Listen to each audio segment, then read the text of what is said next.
sur... Il veut les laisser là. Non, voilà, c'est quoi non, mais vous pouvez faire Et il veut que ce soit de plus en plus sur nombreux. l'immigration, sur les clandestins, c'est quoi votre position? Alors, d'abord, il y a une chose que je sais. Je parle d'abord de ceux qui émigrent, hein, c'est-à-dire ceux qui partent.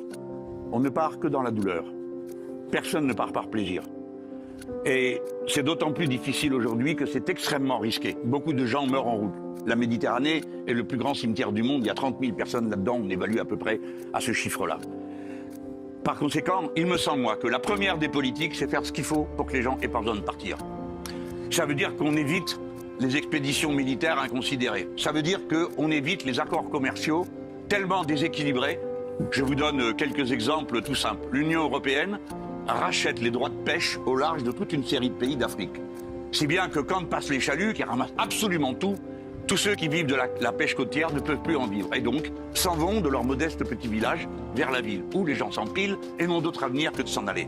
Donc la première des choses, c'est une politique qui s'occupe réellement de faire en sorte que les gens n'aient pas besoin de partir. Une fois qu'ils sont partis, ce que je regrette, pour beaucoup d'entre eux, mais pas pour tous. Parce que il y a ceux dont je regrette qu'ils soient partis, parce que je sais que c'est dans la douleur, dans la souffrance, et que ça va être compliqué à l'arrivée. Mais une fois qu'ils sont là, je refuse de les maltraiter.